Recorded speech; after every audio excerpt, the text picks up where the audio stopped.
Hey, we're at Goal Crease, and we're going to talk about 5-hole misconceptions today.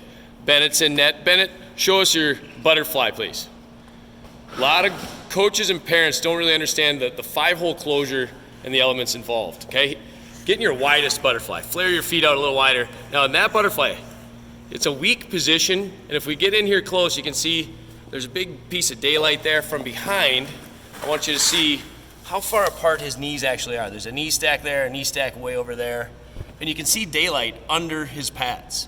It's not a very tight seal right there, okay? Now narrow up that butterfly, get tight and strong. The knee blocks are made to kind of come together tighter. You can go even tighter than that. If you go a little narrower, yeah. Now his thighs, his breezers coming together, okay? That's a tight, strong butterfly. He can sit up taller in that position. He has better balance. He's gonna be able to recover quicker, okay? Now, Ben just learned something today. Most breezers these days have this extra layer of padding in there. See that? It just Velcros out. And now it's easier to squeeze those knee stacks tighter together. Okay? Is that more comfortable? Okay? And you feel better mobility in your recovery moves and your sliding moves when you take that piece out. All right? The other misconception with the 5-hole is that you need bigger pads, and that's going to solve all your problems. If you're trying to get your knee blocks tighter together in here, the bigger pads don't necessarily help. And a lot of it might be in how you're strapping in down here, okay? If we look at his boot strap, it's loose. A lot of goalies don't even use the boot strap anymore, or they put it back here behind the heel. Skates have a loop for that most of the time these days, okay? And you want some mobility here. You can see how his skate gets way down by the ice, okay? If your skate is wedged in tight against this toe bar, it's gonna lift everything up. It's gonna pull the pad away from your 5-hole towards your foot.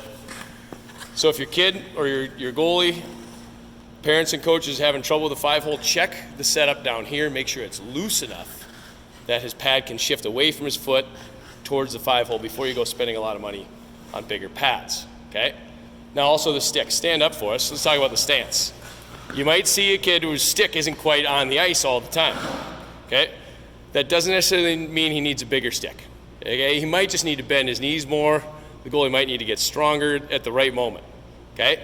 If you watch a pro goalie, when the puck's on the perimeter, you'll see this stance a lot. Okay? They're moving around, they're tracking a puck on a penalty kill, the puck's way out there. It might be okay to be upright, relaxed, stick in the air.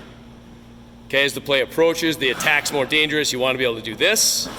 Okay? And there's skill in keeping your stick in position there. Okay, now going to butterfly. If you get the kid too big of a stick, they're gonna have a hard time with this position. He's got his stick in the 5-hole and his blocker down covering that low part of the net. If I get on angle with the camera a little better, you can see it. We need to cover the low part of the net with the blocker. If your stick's too big, okay, you get that blocker up there, there's a big hole.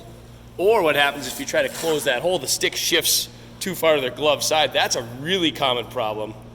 And all these things are compounded when you're trying to move at full speed. Doing butterfly slides, trying to get across the crease quickly in a butterfly move. The stick position gets really sloppy if the stick is too big, all right? For perspective, Sergei Bobrovsky, one of the best goalies in the world right now, he uses a 22-inch stick. He's 6'3", I think, 6'2". All right? That's our common misconceptions on 5-hole closure. Hope this helps.